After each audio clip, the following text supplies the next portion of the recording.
Elementales de la palabra de Dios.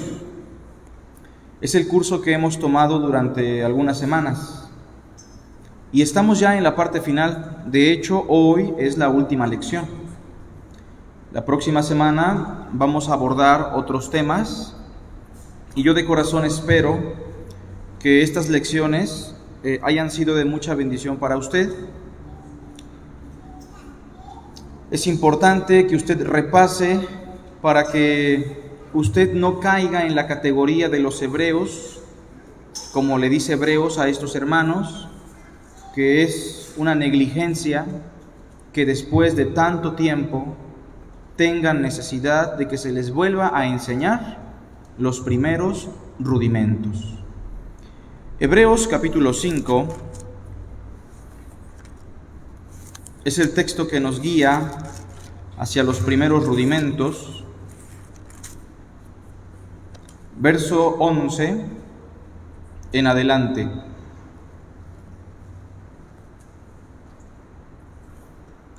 El autor a los Hebreos, quien no sabemos a ciencia cierta quién fue, lo más probable es que fuese Apolos, aunque solo es una probabilidad. Sabemos de él que fue un compañero del apóstol Pablo, por la mención de Timoteo al final. Sabemos que tenía una influencia apostólica de Pablo muy fuerte, que se manifiesta en sus escritos y en su doctrina. Sabemos que tenía contacto con la filosofía de los griegos, por el uso constante de las sombras y los tipos, que era propiamente un concepto griego que utiliza el autor a los Hebreos para hablar de cuestiones espirituales. Pero sea quien sea este escritor, debemos reconocer que Hebreos es un documento inspirado por Dios que tiene como finalidad exaltar al Hijo de Dios, Cristo Jesús. Pero entre los documentos más complejos del Nuevo Testamento, se podría decir que tenemos Romanos, Apocalipsis y Hebreos. Son los más complicados, al menos para mí como maestro, y creo que muchos eruditos, muchos cristianos concuerdan con esto. Hebreos es complicado, pero es muy importante estudiarlo. Así que Hebreos quiere llevar a esta comunidad a un acercamiento más íntimo con Jesús. Pero vean qué les dice en el verso 11. Acerca de esto tenemos mucho que decir. O sea, con respecto a Cristo Jesús, hay muchas cosas que podríamos decir. Y aparte, dice el verso 11 del capítulo 5 de Hebreos, Hebreos 5:11, y difícil de explicar. No solamente es vasto el camino de la cristología, sino que aparte es un poco complicado. Pero se complica más para Hebreos o para el autor de los Hebreos explicar la cristología por una razón. Capítulo 5, verso 11 al final dice: por cuanto os habéis hecho tardos para oír. La dureza de corazón de esta comunidad se suma a los eslabones de retos, complicaciones, para entender la profundidad de quién es el Hijo de Dios y qué ha hecho el Hijo de Dios. Bueno, Hebreos quiere avanzar, ¿sí se dan cuenta? Hebreos quiere que los hermanos crezcan, que los hermanos sean edificados, que los hermanos sean maduros, pero se complica mucho por su dureza de corazón y también por su negligencia. Dice el verso 12, porque debiendo ser ya maestros, es decir, deberían ya de estar capacitados para enseñar a otros, para exponer la doctrina, las sagradas escrituras, porque debiendo ser ya maestros, después de tanto tiempo, se intuye que ya tenían un largo caminar con Cristo, tenéis necesidad de que se os vuelva a enseñar cuáles son los primeros rudimentos de las palabras de Dios. Y habéis llegado a ser tales que tenéis necesidad de leche, y no de alimento sólido. Es una negligencia, dice Hebreos, es una vergüenza, es una ofensa, que después de tanto tiempo necesiten como comunidad que se les vuelvan a enseñar los primeros rudimentos de las palabras de Dios. Los primeros rudimentos son equiparables a la leche que toma un bebé, como Gaby. Su estómago aún no está preparado para digerir alimentos sólidos. Y en el verso 13 dice: y todo aquel que participa de la leche, o sea, todo aquel que participa de este curso que hemos dado, ¿se entiende? Se intuye que es inmaduro todavía. Quien no domina estas doctrinas es un niño, es como un nuevo creyente. Y podríamos pensar que estas doctrinas son importantes, y lo son, pero realmente son meramente la leche o los primeros pasos de un creyente. Es duro lo que dice Hebreos, ¿verdad? Dice el versículo 14: pero el alimento sólido, en el contexto, la cristología, el sacerdocio de Cristo según el orden de Melquisedec, la superioridad del Hijo de Dios. El alimento sólido es para los que han alcanzado madurez, o sea, los que ya dominan los primeros rudimentos. Para los que por el uso, esa expresión es importante, los que por el uso. ¿Cómo aprende a manejar una persona? Por el uso. ¿Cómo usted puede dominar los primeros rudimentos, las Sagradas Escrituras, la doctrina fundamental? Por el uso. Si a usted no le gusta leer y aprende más escuchando, qué bueno, pero usted necesita tener contacto con las Sagradas Escrituras. Usted necesita profundizar un poco más. De otra manera, su vida espiritual se va a ver estancada. Dice el verso 14: los que por el uso tienen los sentidos ejercitados en el discernimiento del bien y del mal. ¿Repercute esto en nuestra vida práctica? Sí, porque si no dominamos los primeros rudimentos o la doctrina de las Sagradas Escrituras, ni siquiera podemos discernir entre el bien y el mal. No podemos tomar buenas decisiones, no podemos beneficiar al matrimonio, la congregación, no podemos ser de beneficio en el trabajo, porque somos inmaduros. Ahora, repito esto porque es el exhorto que funge como la antesala a los primeros rudimentos. ¿Cuáles son los primeros rudimentos según Hebreos, capítulo 6, verso 1 y 2? Es un listado de doctrinas que aparentemente era el curso oficial para algunos cristianos en la era apostólica. Así como en algunas iglesias hoy día se tienen algunos cursos de doctrina de iniciación, en la era apostólica, por el texto que vamos a leer, se intuye que había un listado de doctrinas que eran las fundamentales, las básicas, las que se transmitían a los nuevos creyentes después de su bautismo. Y dice el verso 1: por tanto, dejando ya los rudimentos de la doctrina de Cristo, o sea, dejando ya los primeros rudimentos, vamos adelante a la perfección, a la madurez, ¿se entiende? No echando otra vez el fundamento. Cuando usted construye una casa, un edificio, lo primero que se echa es el fundamento, ¿verdad? Y después de echar el fundamento, ¿qué sigue? Se intuye que los muros, ¿no? Es lo congruente, es lo lógico, pero sería una incongruencia, sería una locura, una insensatez, que se eche el fundamento, el cimiento, y después otra vez el cimiento, y al siguiente año otra vez el cimiento. ¿No sería un desperdicio de dinero? ¿No sería una incongruencia? Yo no contrato a un albañil que haga eso, obviamente. Me va a hacer perder muchísimo dinero, me va a hacer perder tiempo. Y Hebreos dice que así es la situación cuando un cristiano se la pasa aprendiendo el fundamento y echándolo constantemente. Vean el verso 6 al final: no echando otra vez el fundamento. ¿Cuál es el fundamento? Bueno, así como un cimiento o un fundamento tiene diferentes rocas, diferentes piedras, el fundamento del que habla Hebreos tiene 6 rocas. ¿Cuál es la primera? El arrepentimiento de obras muertas.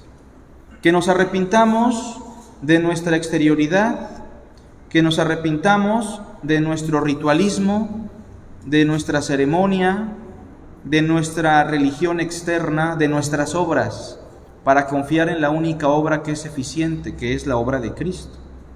Segunda doctrina, la fe en Dios, puestos los ojos en Jesús, autor y consumador de la fe. Tercera doctrina, los bautismos. Número 4, la imposición de manos. 5, la resurrección de los muertos. 6, el juicio eterno. Y hoy vamos a concluir con el juicio eterno. Queda otra más para dentro de 8 días, precisamente. Hay 2 lecciones más, esta y otra. Sesión 9, el juicio eterno. Un acercamiento a la condenación de los impíos. Propiamente vamos a hablar de la condenación de los impíos, de lo que usted vulgarmente ha escuchado como el infierno, el tormento, las llamas de fuego, como sea.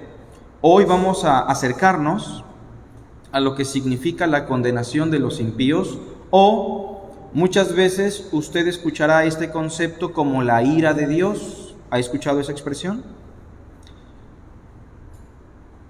El juicio eterno no es un juicio de salvación o condenación. Ya hablamos un poquito de eso, ¿verdad? El juicio eterno es un juicio de retribución. Lo que se va a pagar en ese juicio son nuestras obras, no para salvación, son retribución de nuestras obras que nos dan un galardón eterno o un mayor peso de condena. Bueno, entonces el juicio eterno no es un juicio de salvación o condenación, puesto que eso ya se ha juzgado en esta vida en el momento de creer o rechazar el Evangelio. ¿En qué momento yo fui juzgado para salvación? En el momento que se me expone el Evangelio. Si yo creo, tengo vida eterna, y si no creo, ya he sido condenado. En ese sentido, el juicio de salvación, si así le podemos llamar, se efectuó en esta vida específicamente por mi aceptación o por mi rechazo al Evangelio de Cristo. Sin embargo, el día del juicio es la antesala a la eternidad de los justos y la de los impíos. O sea, aunque el día del juicio no es para salvación o condenación, sino para retribuir nuestras obras, ese día es el preludio o la antesala de lo que será la eternidad de los impíos y la eternidad de los justos. Hoy vamos a examinar lo que es la condenación de los impíos. Examinemos en qué consiste la condenación de los impíos. Bueno, antes de que sigamos con esta explicación, existe una tendencia muy exagerada a dividir el ser de Dios. Hay personas que exageran el asunto del amor de Dios. Digo, Dios es amor, pero lo exageran a tal grado que se distorsiona la imagen del ser divino a favor del ser humano, a pesar de su perversión, a pesar de su corrupción. Pero también en los círculos ortodoxos de sana doctrina existe la tendencia a distorsionar el ser de Dios a tal punto de pensar que Dios es un ser iracundo que está sentado en su trono esperando a derramar fuego sobre la humanidad. Se llega a pensar que Dios está aborreciendo al ser humano a tal grado que tiene el deseo de exterminarlo. Y no me dejarán mentir, hay muchos predicadores que hacen un énfasis tan fuerte en la ira de Dios, de manera inconsciente, de tal forma que muchas personas pierden la noción de lo que dicen las Sagradas Escrituras. Debemos recordar una cosa: la naturaleza del ser de Dios es el amor. Primero vamos a eso. Dios es amor. Dios es luz y no hay ningunas tinieblas en él. Dios es espíritu. El mensaje central del Evangelio es que Dios envió a su Hijo por causa de su amor. ¿Recuerdan ese pasaje? Porque de tal manera amó Dios al mundo que ha dado a su Hijo unigénito. La mayor expresión de un amigo en el ámbito cristiano es que dé la vida por su amigo. Eso es amor, la entrega del ser para el desarrollo pleno de otro ser. ¿Cuál es el segundo y el primer mandamiento de la ley mosaica? Amar a tu prójimo y amar a Dios con todas tus fuerzas, con toda tu mente, con toda tu alma. ¿Cuál es el nuevo mandamiento de la ley de Cristo? Que nos amemos los unos a los otros como Él nos ha amado. Por encima de los dones, ministerios y operaciones que se den en la congregación, ¿cuál es la mayor virtud que nos presenta el Nuevo Testamento, hermanos? El amor. Por encima de la profecía, por encima de las lenguas, por encima de la ciencia, el amor es el tema de las Sagradas Escrituras. Eso no lo podemos negar. El amor es la médula del mensaje de Dios. Dios es amor. Recuerden que el apóstol Juan, ¿sí lo recuerdan?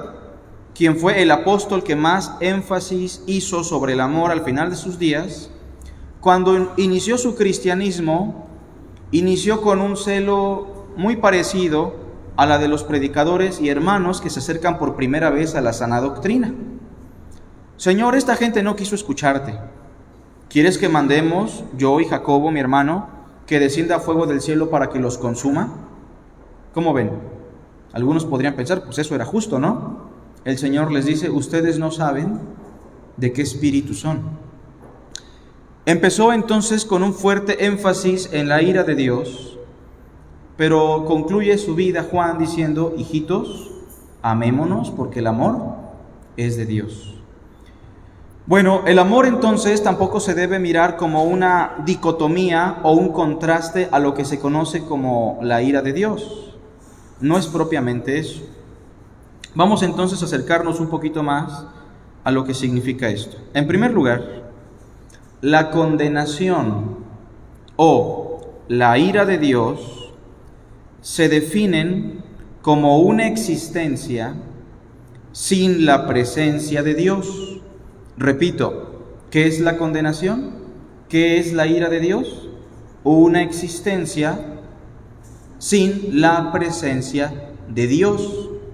No es Dios activamente o positivamente dañando al ser humano. Es Dios respetando la decisión del hombre que decidió alejarse de Dios, que ha decidido rechazar a Cristo, y lo que Dios hace en respuesta meramente es respetar su decisión. Todas aquellas personas que irán al infierno, ¿van voluntariamente? Claro, ellos han decidido, no quiero nada con Cristo, a mí no me interesa, a mí no me llama la atención, entendí muy bien el mensaje, no quiero nada con Él. En consecuencia, el resultado es la ausencia de Dios, la ausencia del amor. Dios activamente no hizo nada. Dios positivamente no lo está quemando ni lo está atormentando. El tormento es meramente la ausencia de Dios, la ausencia del amor, que no se dimensiona en esta vida por el inconverso, porque tiene muchos beneficios a su alrededor por la gracia común que está vigente todavía. Pero la ausencia de Dios es la peor experiencia que puede llevarse a cabo en un ser humano. Entonces la condenación o la ira de Dios se define como una existencia sin la presencia de Dios. O sea, ¿qué es la ira de Dios? La ausencia del amor. ¿Y qué es la vida eterna? la experiencia del amor, la unión con Cristo, el contacto con Dios, una relación con Dios. ¿Se entiende? Veamos algunos pasajes. Mateo 7:23. Por ahí escuché una frase en las redes sociales que decía: el cielo es cielo porque Dios está ahí, y el infierno es el infierno porque Dios está ahí. Y sonaba muy bonito, ¿no? Y en los comentarios, cientos de personas: amén, gloria a Dios. Y la frase suena muy bien. De hecho, si la razonamos lógicamente, incluso cuadra. La pregunta es: ¿en base a qué pasaje se define todo eso? ¿No? Tenemos siempre que hablar conforme a las Escrituras. Si alguno habla, hable conforme a las palabras de Dios. Aprendamos a no pensar más de lo que está escrito. Cristo le dice a un grupo, vamos a leer desde el verso 21, no todo el que me dice Señor, Señor, entrará en el reino de los cielos, en la plenitud del reino, sino ¿quién? El que hace la voluntad de mi Padre que está en los cielos. Muchos me dirán en aquel día. ¿Cuántos? Muchos. Acuérdense que el camino que lleva a la perdición incluye a muchos. Muchos me dirán en aquel día: Señor, Señor, ¿no profetizamos en tu nombre? ¿Y en tu nombre echamos fuera demonios? ¿Y en tu nombre hicimos muchos milagros? Pregunta: ¿eran buenas obras o no? Buenas obras, pero se les pasó considerar la doctrina del arrepentimiento de obras muertas, ¿verdad? Porque ellos están confiando ¿en qué? En sus obras que están muertas. Las obras del ser humano, por muy buenas que parezcan o sean, están muertas. La única obra que tiene valor es la obra de Cristo. ¿Se dan cuenta cómo está ligado todo? Ahora noten cómo dice: muchos me dirán en aquel día. Según Hebreos, ¿qué día? El juicio eterno. Señor, Señor, ¿qué no fuimos a predicar? ¿No? Por muy hermoso que sea y por muy correcto que sea ir a predicar al parque o donde sea, y que lo vamos a hacer, eso no nos salva, eso no nos da mérito. No sacamos fuera demonios, no hicimos muchos milagros. ¿Qué dice después? Entonces les responderé: nunca os conocí. Nunca tuvimos una conexión. Nunca hubo una relación íntima. Recuerden, ¿qué es la vida eterna? Que te conozcan a ti, el único Dios verdadero, y a Jesucristo. En pocas palabras, ¿qué les está diciendo? Ustedes nunca tuvieron vida eterna. Ustedes no tuvieron una relación conmigo. ¿Y qué les dice al final? Apartaos de mí. ¿Qué es la perdición? Una existencia sin la presencia ¿de quién? De Cristo. ¿Lo dice el texto? Sí, lo dice el texto.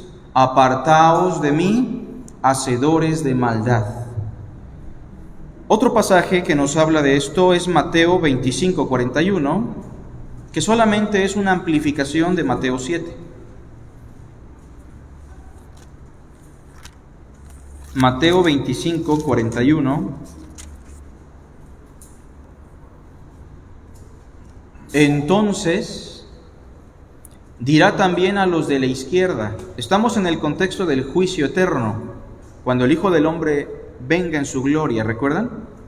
Bueno, cuando Él venga le dirá a un grupo, verso 41, apartaos de mí. ¿Qué es la ira de Dios? Una existencia sin la presencia de Dios. Apartaos de mí, malditos. ¿En qué consiste la maldición? En una existencia sin la presencia de Dios. A ver, veamos un ejemplo. Sodoma y Gomorra. ¿Qué decían con sus actos? No queremos a Dios. Dios no nos interesa. Si Dios se aparta de esa ciudad, si Dios quita su presencia de este local, mis hermanos, ¿qué ocurre?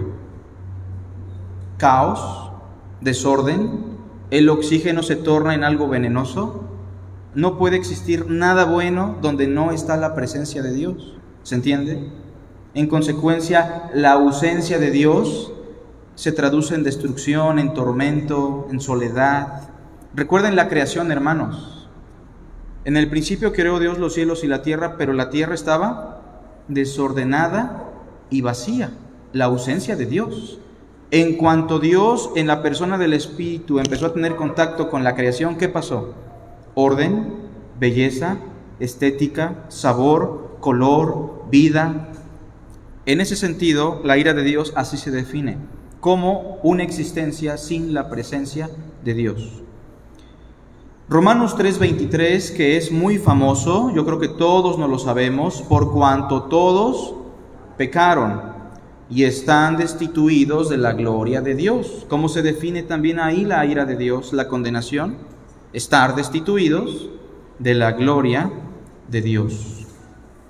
Y por último, me gustaría citar segunda carta a Tesalonicenses, capítulo 1, versículo 9.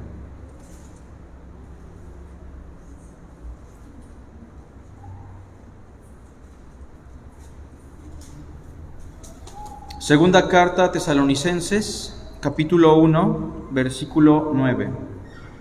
Si alguien le quiere dar lectura en voz alta, por favor. Los cuales sufrirán pena eterna, perdición, excluidos de la presencia del Señor y de la gloria de su poder. ¿Hasta ahí? Hablando de los reprobos, hablando de los impíos, en el día del juicio. Ahora, no sé si se dan cuenta, mis hermanos, que todos los textos que estamos citando, por lo general, están en un contexto de ese día. Dice el verso 9, los cuales sufrirán pena de eterna perdición. ¿En qué consiste esa perdición eterna, hermanos? En ser excluidos, ¿de qué? De la presencia del Señor y de la gloria de su poder. Entendamos entonces que la condenación o la ira de Dios es simplemente una expresión que se define como una existencia sin la presencia de Dios. Y podrá decir una persona, pero ¿qué de malo tiene eso? ¿Qué de terrorífico tiene no tener a Dios en la vida? ¿No? Si yo así vivo bien, yo no quiero a Dios y tengo comida, tengo oxígeno, soy feliz aparentemente. Bueno, es que no se está dimensionando lo que significa la ausencia de Dios, porque en este mundo nadie puede entenderlo aún al 100%, porque el sol sale sobre buenos y malos, ¿no? ¿Por quién? Por Dios. Llueve para justos e injustos. Pero mis hermanos, la ausencia de Dios la experimentan en mayor medida en este mundo aquellas personas que descaradamente dicen, yo con Dios no quiero nada. Tenemos algunos ejemplos, incluso tenemos el ejemplo de algunos cantantes como Freddie Mercury, Michael Jackson, Luis Miguel, personas que regularmente terminan en la miseria, en depresión, en soledad, porque han experimentado poco a poco que a pesar de tenerlo todo en esta vida, hay un gran tormento ya, porque hay un vacío, una ausencia. Pero el hombre es tan perverso que aún con esa ausencia rehúsa tener contacto con Dios. Aún de experimentar los terrores de la ausencia divina, prefiere estar en esa condición antes de humillarse y pedir perdón. Pero bueno, vamos al punto número 2. Hablemos de la condenación en su estado presente. Porque debemos mencionar que la condenación no se reduce solamente a lo que se conoce como el infierno. La condenación también es una condición presente. A ver, ¿qué dijimos que es la condenación? Una existencia. ¿Sin qué? Sin la presencia de Dios. Entonces vamos a preguntarnos, ¿en este momento, en este mundo, hay personas en esa condición? Sí. Plenamente no, ¿verdad? Porque desde luego que el sol sale para todos, la lluvia, los alimentos, aunque estén en una existencia sin Dios, no es de manera plena todavía. Pero la condenación es algo ya palpable, algo real. Hay personas que dicen, el infierno está aquí, y sabemos su intención, ¿verdad? Su intención es desmentir la realidad futura del infierno. Pero la pregunta es, ¿esa declaración tiene rasgos de verdad? Sí, tiene algunos rasgos de verdad, porque aunque el infierno es en un futuro de manera plena, en esta vida la gente ya está experimentando la condenación. Veamos algunos pasajes. Juan 3:18.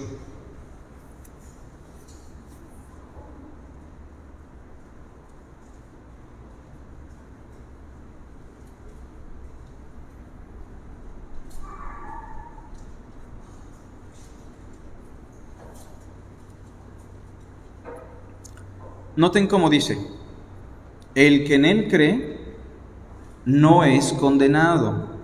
¿No es o no será? No es. Pero el que no cree ya ha sido condenado. ¿Por qué? Porque no ha creído en el nombre del unigénito Hijo de Dios. Juan 3:36.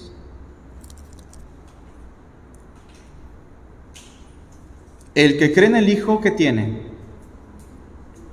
Vida eterna. ¿Tiene o tendrá? Tiene. ¿Ya tiene usted vida eterna? Sí. Pero el que rehúsa, ¿es una acción voluntaria? ¿Nos coloca al nivel de seres responsables? Sí. Pero el que rehúsa creer en el Hijo no verá la vida, sino que la ira de Dios. ¿Es lo mismo a condenación? Sí, es lo mismo. Sino que la ira de Dios estará sobre él, ¿o está? Vean lo que dice el texto: la ira de Dios está sobre él. A ver, ¿cuál es el contraste de la ira de Dios? En el versículo 36. Vida eterna, ¿verdad? Vida eterna es lo contrario a ira de Dios o condenación. Para entender entonces mejor lo que es la condenación presente, pues debemos entender primero lo que es la vida eterna. Juan 17:3, por favor. Vean Juan 17:3. Y a partir de Juan 17:3 vamos a entender lo que es la vida eterna. ¿Lo tenemos? Fíjense cómo dice: y esta es la vida eterna. Pregunta: ¿nos va a decir cómo tener vida eterna o nos va a explicar lo que es la vida eterna? Lo que es la vida eterna. Tiene dos puntitos, ¿verdad? Y esta es la vida eterna. A ver, hermanos, ¿qué es la vida eterna? Que te conozcan a ti, el único Dios verdadero, y a Jesucristo, a quien tú has enviado. Que te conozcan a ti. La vida eterna es conocer a Dios y conocer a Cristo. Es una figura muy interesante, porque sí recordarán que Adán y Eva se conocieron y dieron a luz a su primer hijo, ¿recuerdan? Después Adán la volvió a conocer y dio a luz a Abel. Se dice que José no conoció a María hasta que dio a luz a su primogénito, Jesús. En las dos ocasiones, tanto con Adán y Eva como María y José, el conocerse implicaba una intimidad, ¿verdad? Bueno, de la misma forma, la vida eterna es una intimidad, no sexual, obviamente, sino espiritual, de relación, de padre e hijo, de hermano mayor, el Cristo, con nosotros. ¿Qué es la vida eterna? Conocer a Dios y conocer a Cristo. La vida eterna es una relación personal. La vida eterna es una relación íntima, espiritual, con Dios y con Cristo. Pregunta: ¿ya tenemos esa relación o no? ¿Ya tenemos vida eterna? ¿Sí? Y si alguien quiere saber cómo obtener esa vida eterna, Juan dice: creyendo en Él, para que todo aquel que en Él cree no se pierda, mas tenga una relación con Dios y con su Hijo. La vida eterna es una condición presente. Pero si la vida eterna es una relación con Dios, ¿qué es la ira de Dios? Lo contrario, ¿qué sería? Una existencia sin la presencia de Dios. Y muchas personas viven en esa condición. Otro pasaje, Efesios 2:1, es muy interesante este pasaje. En su contexto es muy importante.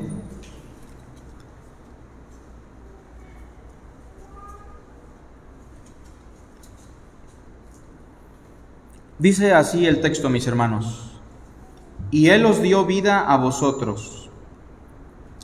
¿Qué significa tener vida? Una unión ¿con quién? Con Dios y con Cristo. Se confirma por el contexto, hermanos. Vean el versículo 5. Aún estando nosotros muertos en pecados, nos dio vida, después, ¿cómo dice? Juntamente con. ¿Qué es la vida? Unión con Cristo. Verso 6. Y juntamente con Él. ¿Qué es la vida? Unión a Cristo. Bueno, vamos ahora al versículo 1. Y Él nos dio vida, o sea, Dios nos unió a Cristo cuando nosotros estábamos muertos en nuestros delitos y pecados. La muerte debe entenderse como lo contrario a la vida. Y si la vida es estar unidos a Cristo, ¿la muerte qué es? Estar sin Cristo. Por eso en algunos círculos escucharán que la muerte se define como separación, ¿verdad? Se confirma con el verso 12, fíjense. Todos vean el verso 2, capítulo 2, verso 2. En aquel tiempo, ¿en qué tiempo? Cuando estábamos muertos, ¿verdad? ¿Qué significa eso? Bueno, significa que en aquel tiempo estaban ¿sin quién? Sin Cristo. ¿Qué más? Alejados de la ciudadanía de Israel. Pregunto yo, ¿ahora somos miembros del pueblo israelita o no? Del Israel de Dios, sí. De los verdaderos adoradores. Nosotros somos la circuncisión por Cristo. Y ajenos a los pactos de la promesa.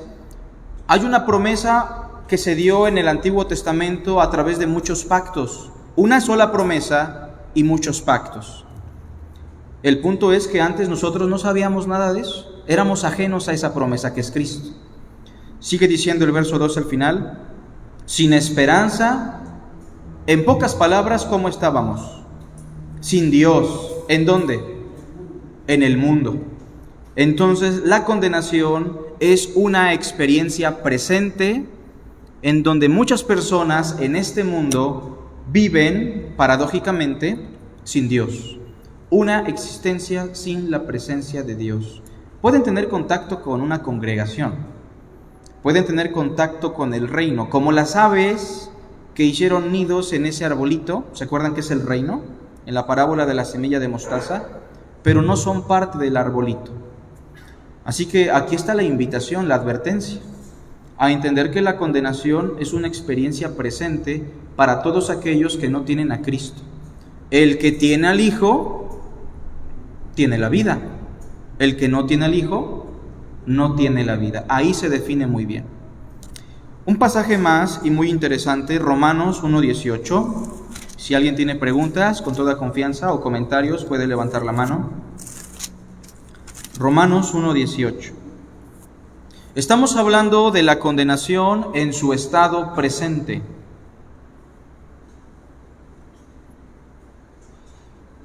(1:18) de Romanos. Porque la ira de Dios, ahí está la expresión, ¿verdad? Fíjense, hermanos, esta expresión, la ira de Dios, primero debe entenderse como un antropopatismo. ¿Qué es un antropopatismo? Es una pasión humana que se usa figuradamente para hablar de las perfecciones del ser de Dios. Por ejemplo, la ira de Dios, Dios se burló, en el Salmo 2 así lo dice, Dios se arrepintió. ¿Han escuchado esa expresión también? Son figuras antropopáticas. No significa que Dios se arrepiente, no significa que Dios es amor y de repente está bien enojado, porque Dios es perfecto. Solo son expresiones figuradas que en el mismo contexto se definen de manera clara. La pregunta aquí es, ¿qué es la ira de Dios? Lo vamos a ver en el contexto. Pero dice el verso 18 que la ira de Dios se revela desde el cielo. O sea, ¿en esta vida ya la estamos experimentando o no? Muchas personas sí. Se revela desde el cielo contra toda impiedad e injusticia de los hombres que detienen con injusticia la verdad. Versículo 19. Porque lo que de Dios se conoce les es manifiesto, pues Dios se los manifestó. Todo el mundo sabe de la realidad de un Dios vivo y verdadero, todos, sean judíos, sean cristianos, estén aislados en una isla, en una tribu donde no hay civilización, lo que de Dios se sabe les es manifiesto. ¿Por qué? Puesto que Él se los manifestó. Ejemplo, verso 20.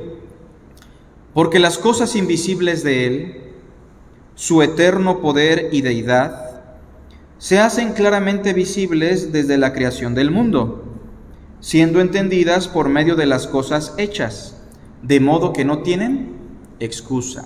Una persona que toda su vida estuvo en una isla donde nunca llegó el Evangelio, la palabra de Dios, donde nunca se le habló de la divinidad y muere, pregunta, ¿es responsable ante Dios o no? El mar, los árboles, la lluvia, el sol, la luna, las estrellas, le gritaban algo. Hay un Dios vivo y verdadero. Pero el ser humano es pecador desde que nace, por naturaleza. Y el ser humano aborrece a Dios y siempre se va a alejar de Dios. De modo que nadie tiene excusa, hermanos, todos somos responsables. Ahora dice el versículo 21, pues habiendo conocido a Dios, no le glorificaron como a Dios, ni le dieron gracias, sino que se envanecieron en sus razonamientos, y su necio corazón fue entenebrecido. Profesando ser sabios, se hicieron necios, 23, y cambiaron la gloria del Dios incorruptible. ¿Sabían que existía un Dios? ¿Sí? ¿Por medio de qué? De la creación, el testimonio de la creación. Pero ellos cambiaron la gloria del Dios incorruptible en semejanza de imagen de hombre corruptible, de aves, de cuadrúpedos, de reptiles. Los seres humanos, a sabiendas de que hay un Dios todopoderoso a través de su creación que les da testimonio, ya que los cielos cuentan la gloria de Dios y el firmamento anuncia la obra de sus manos, prefirieron cambiar a ese Dios para adorar a los hombres, ¿a quién más? A las aves, a los cuadrúpedos y a los reptiles. Hay personas que dicen, bueno, es que los indígenas, es que las personas de antaño que no tenían contacto con el Evangelio, buscaban a Dios a través de sus ídolos, a través de adorar al sol, a través de adorar a otro hombre, a un reptil, un animalito. ¿Es válido ese argumento, hermanos? No es válido, porque el texto aquí no dice que ellos buscaban a Dios. Dice el texto que ellos, a sabiendas de que había un Dios, ellos lo cambiaron. Están escapando de la realidad de un Dios verdadero, de un Dios vivo, de un Dios poderoso. Noten el verso 24, mis hermanos, como dice: por lo cual también Dios los entregó. Pregunta, ¿qué es la ira de Dios según esta expresión? ¿Dios activamente atormentando a estos hombres? No. ¿Dios activamente y positivamente dañándolos? Tampoco. ¿Qué es la ira de Dios? La ira de Dios es: yo no quiero nada con Dios, yo prefiero adorar un cocodrilo antes de adorarte a ti. ¿Y la ira de Dios cómo se define? ¿Ok? Entonces yo dejo que hagas tu propia voluntad. Y yo pregunto, ¿es lo que dice el verso? ¿Sí? Fíjense cómo dice el verso 24. Dios los entregó. Ahora, que Dios los abandone, que Dios los entregue a esa decisión, que Dios respete lo que ellos han decidido, ¿los llevará a la peor ruina? Claro que sí. Es lo peor que ellos pueden experimentar. Vean por favor también el versículo 24. Dios los entregó a la inmundicia en las concupiscencias de sus corazones, de modo que deshonraron entre sí sus propios cuerpos. A ese grado llega la idolatría, ya que cambiaron la verdad de Dios por la mentira. Otro cambio. Vean, en el verso 23 hay un cambio, ¿verdad? ¿Qué cambiaron? Y en el verso 24, la respuesta de ese cambio, ¿qué es? Una entrega. Dios los entrega. En el verso 25 hay otro cambio, ¿verdad? ¿Qué cambiaron los hombres? Y la consecuencia está en el verso 26. ¿Cuál es la consecuencia? que Dios los entregó a pasiones vergonzosas, a pasiones sexuales desordenadas. Dice el versículo 26, pues aún sus mujeres cambiaron el uso natural por el que es contra naturaleza, lesbianismo. Y de igual modo también los hombres, dejando el uso natural de la mujer, se encendieron en su lascivia unos con otros, cometiendo hechos vergonzosos, hombres con hombres, y recibiendo en sí mismos la retribución debida a su extravío. ¿Sufren? ¿Sufre una persona que tiene una vida promiscua? Sí, sufre. Sea un hombre que se acuesta con muchas mujeres, sea una mujer que se acuesta con muchos hombres, sea una mujer lesbiana, un hombre homosexual, que Dios los entregue a esas pasiones, trae como resultado una ruina. Dice el verso al final, en el versículo 27, que ellos recibirán en sí mismos la retribución debida ¿a qué? A su desviación, a su extravío. ¿Dios activamente los dañó? ¿Dios positivamente los atormentó? No. Dios simplemente respetó su decisión y se alejó de alguien que le dijo: yo no quiero nada contigo. Se alejó de una sociedad que dijo: yo contigo no tengo nada que ver. Un cambio, una entrega. Otro cambio, otra entrega. Verso 28, hay otro cambio.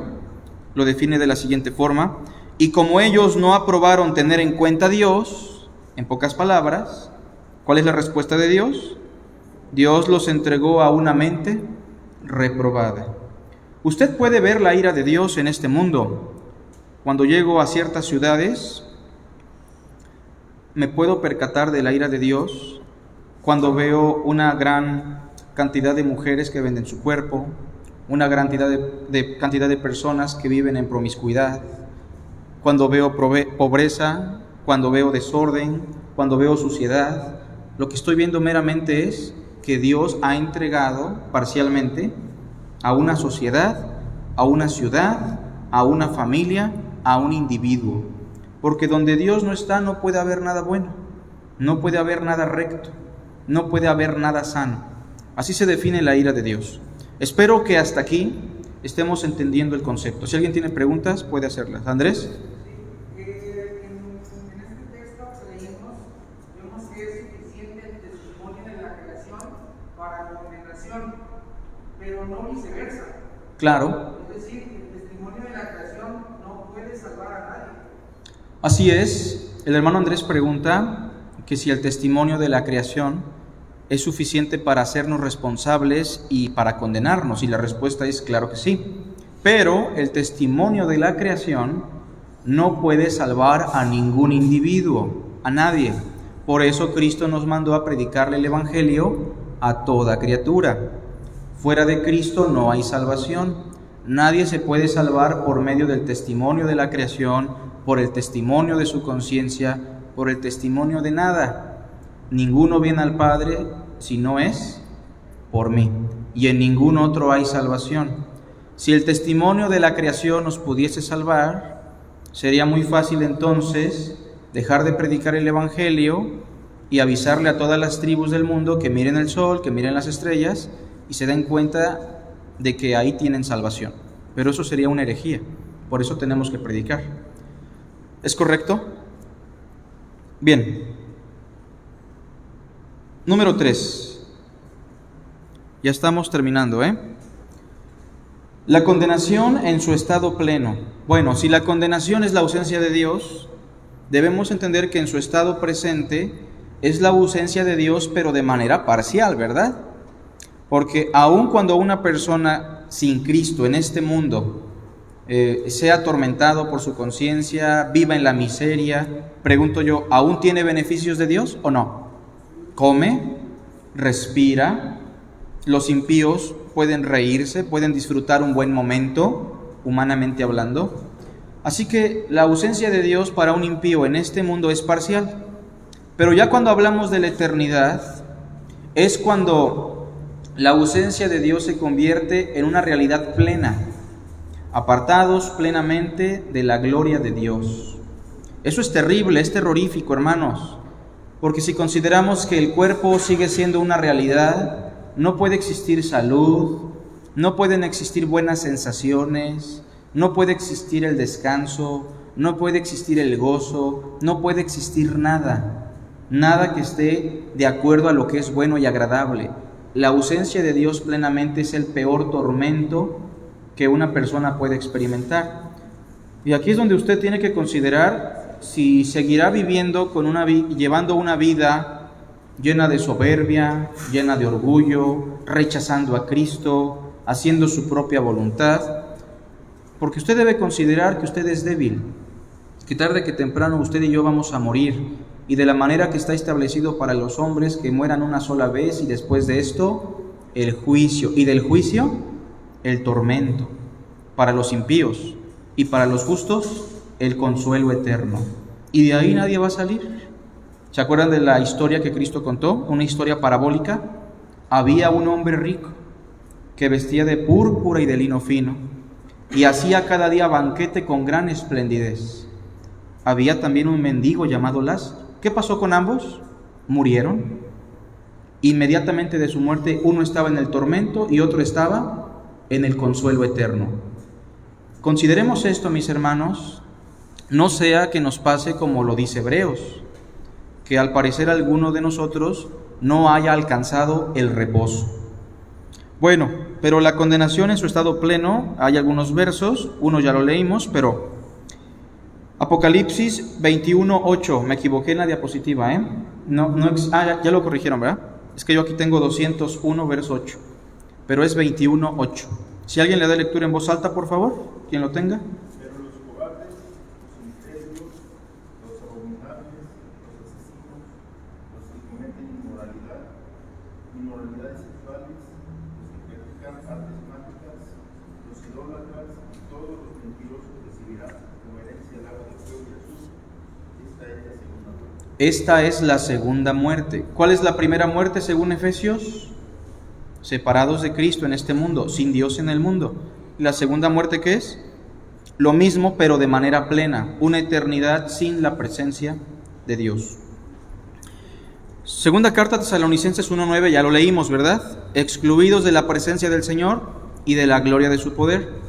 En el Antiguo Testamento, el texto más cercano a lo que es la condenación es Isaías 33:14.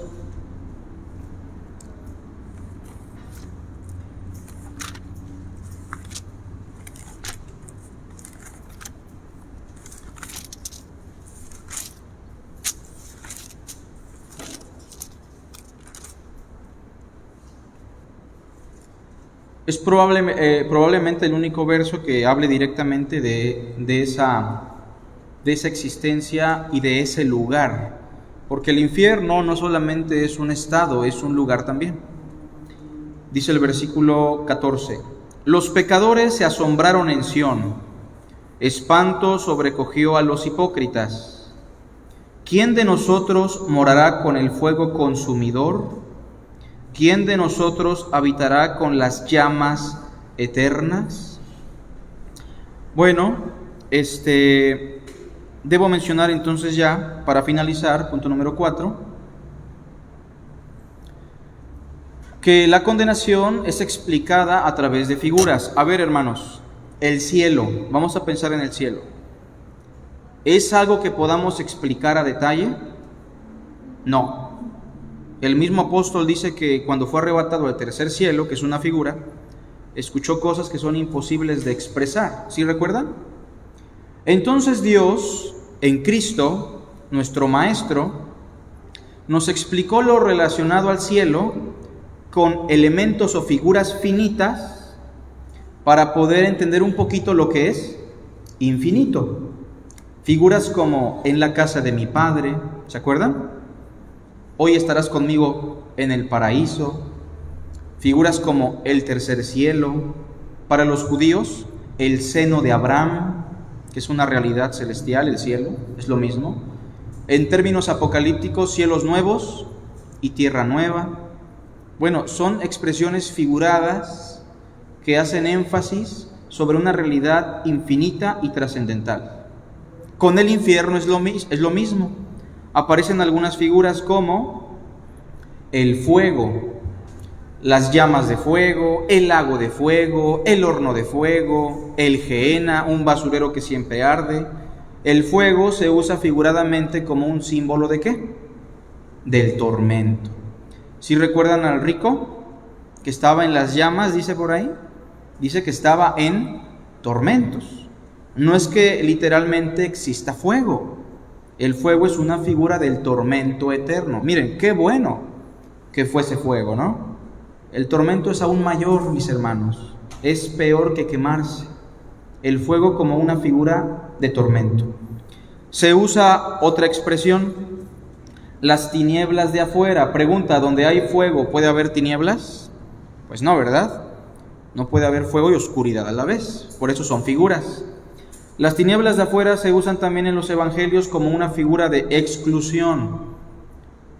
Y la última figura, lloro y crujir de dientes, como una figura de lamento y rabia. Es decir, en el infierno habrá personas, en esa condición habrá personas que se estarán lamentando, que estarán llorando, ¿no? Por el tormento que están experimentando. Pero la soberbia de los hombres no es eliminada, porque en ese lugar también habrá crujir de dientes. Personas que en esta vida fueron soberbias, orgullosas, que rechazaron a Dios, y no piense usted que en ese lugar estarán ya mansitos, humildes, estarán crujiendo sus dientes, como cuando mataron a Esteban, ¿recuerdan? Porque esa es una expresión de que están odiando, que están llenos de rabia en contra de aquel que odiaron en esta vida, en contra de Dios, y lo seguirán odiando por los siglos de los siglos. Recuerden que el ser humano no va a cambiar por llegar al infierno. ¿Qué es más poderoso, el infierno o Cristo? Y si Cristo no los hizo cambiar por su dureza de corazón, ¿qué nos hace pensar que en el infierno van a estar arrepentidos? Eso no va a ocurrir, mis hermanos. Entonces, esa expresión final es muy interesante. Lloro y crujir de dientes. No que estén lamentando porque cómo te amo, Dios, y ya no estoy contigo, ¿no? Los primeros que están lamentando por amor ¿a quién? A sí mismos. Y los que crujen sus dientes, los crujen porque aborrecen a Dios desde esta vida, y en la eternidad seguirán con esa rabia. Bueno, fue una explicación somera, muy básica. Yo espero que más adelante podamos abordar esto en los acontecimientos finales, los jueves. Pero si no hay preguntas, comentarios, tomamos 5 minutos entonces. Que Dios les bendiga, hermanos. Allá atrás tenemos café si alguien gusta.